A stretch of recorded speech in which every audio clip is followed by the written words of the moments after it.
বাপ মার দোয়া যদি টাকা দিয়া কিনতে হয়, ওই দোয়ার কোনো প্রয়োজন নাই। এত বছর ইনকাম পাঠাইছি, এখন বলে যে বাবা টাকা তো শেষ হয়ে গেছে, তোমার লাগে দোয়া করি তুমি সামনে অনেক ভালো কিছু করতে পারবা। টাকা পয়সা শেষ করে এই দোয়ার প্রয়োজন নেই। যে মা বাবার দোয়া যদি টাকা দিয়ে কিনতে হয়, তাইলে এই দোয়ার কোনো প্রয়োজন নাই।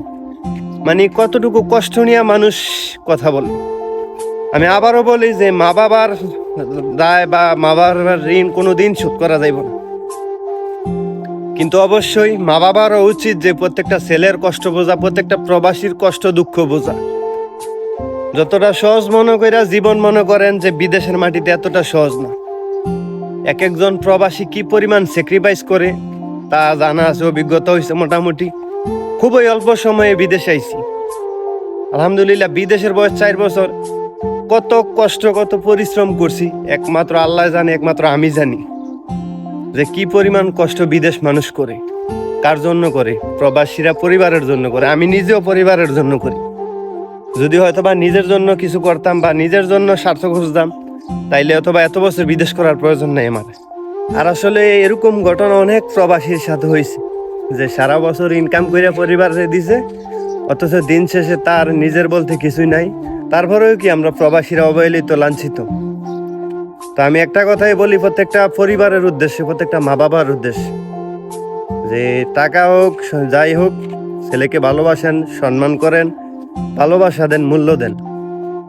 প্রত্যেকটা ছেলে প্রবাসে আইয়ে তার পরিবারের লাগে, হয়তোবা নাইলে মনে করেন প্রবাস কি পরিমাণ যন্ত্রণাদায়ক, যে ছেলে আছে সেই ছেলে বোঝে।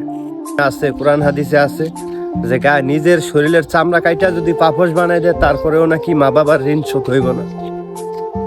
তো একটা কথা বলি যে প্রবাসীরা টাকা ইনকাম করে কিন্তু টাকা নিজের কাছে রাখতে পারে না। প্রবাসীরা টাকা কামায় ঠিকই, টাকা নিজের কাছে রাখতে পারে না, সব কিছু পরিবারে দিয়া দেয়। কি জন্য দেয়? যে পরিবারের মানুষ যাতে সুখী থাকে, মা বাবা যাতে সুখী থাকে, মা বাবার যাতে মন প্রায়, মা বাবা যাতে ভালোভাবে থাকতে পারে। এই কারণে অনেক প্রত্যেকটা প্রবাসী নিজের যত টাকা ইনকাম করে সব টাকা পয়সা মা বাবার হাতে দেয়, পরিবারের হাতে দেয়, যাতে পরিবারের মানুষ ভালো থাকে, তাদের মন জোগে চলতে পারে।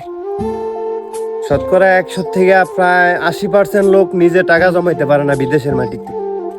হয়তোবা 20% লোক যদি এই টাকাগুলো জমাইতে পারে, শতকরা 80% লোক টাকা জমাইতে পারে না এবং কি জমায়ও না। তারা প্রত্যেকটা প্রবাসী এটা চিন্তা করে যে আমি যদি 10 টাকার জায়গায় 15 টাকা দেই, আমার পরিবারের মানুষগুলো খুশি হইব। তো আমার এই বাস, পরিবারের মানুষ খুশি হইলে আমি খুশি। এই চিন্তা ভাবনা কইরা যা ইনকাম করে প্রত্যেকটা প্রবাসী, তার পরিবারের দিতে আছে ভালো রাখার জন্য, সুখে রাখার জন্য। কিন্তু পরিবারের মানুষ সেই প্রতিদান, সেই মূল্য দেয় না।